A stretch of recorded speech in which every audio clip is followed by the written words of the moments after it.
Hi, I'm Lee Merman with Investments in Sarasota, and greetings from the center of the Quay. We're here at the Waterfront Park, which is a combination of a couple different parks at the epicenter of Sarasota Quay, a 14-acre development in the heart of downtown on Sarasota Bay. And this district is going to have shopping, it's going to have eating, and it's going to have lots of residences. Right behind me is a 73-unit Ritz-Carlton managed residences. Just beyond that is Bayso, which is 149 units, and they've just broken ground this week. And then the next project to break ground is a Lennar created project on the east side of the property, and that's going to be about 240 multifamily units. So what's going on in our real estate market? It's as active as ever. And I encourage everyone to be really well prepared as they enter this real estate market, whether you're a buyer or a seller. So what's contributing to the continued demand and market frenzy? First, interest rates are still very, very low. They're hovering around 3%, a little bit there, a little bit above that. Second, and perhaps one of the more critical pieces, is that the stock market continues to perform extremely well. Year to date, 2021 till about the beginning of May, the stock market has been up about 12%. And all of last year, 2020, it was up about 17%. I want to contrast that to a property that sold recently that was west of Trail on Boy Street.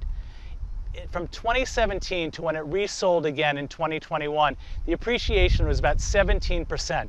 There's a lot of money sitting on the sideline, and I don't mean sitting on the sideline, I mean it's working in the stock market, and those people are able to take large gains, and no matter what our appreciation has been here in Sarasota, the stock market is well beyond that. So they're being able to, with their profits, buy Sarasota real estate and have extra profits.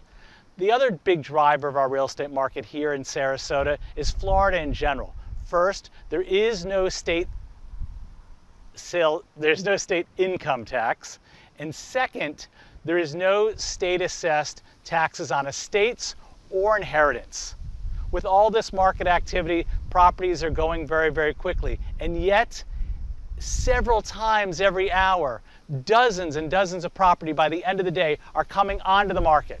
I just want to give you a few words of caution to be a savvy buyer in this market. I want you to know what you're looking for. Be prepared and be ready to act.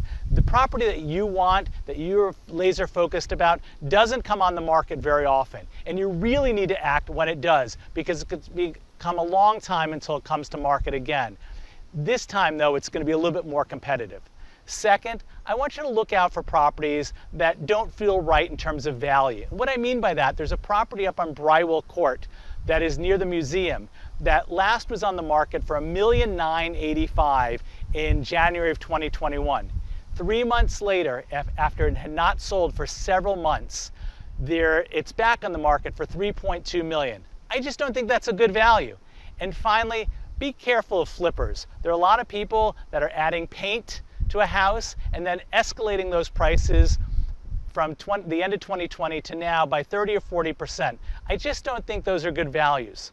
The market is active, but it's not super crazy. And what I want to give you an example is the longest property on the market right now has been on the market for over 1,800 days. That's nearly 5 years. It's at the beach residences managed by the Ritz-Carlton on Lido Beach. Yes, most things are selling in days, weeks, and a couple months, but not everything is. There's plenty of opportunity here on the ground in Sarasota. And when you're ready to act, to be a seller or buyer, we'll be with you every step of the way. For Investments in Sarasota, I'm Lee Merman.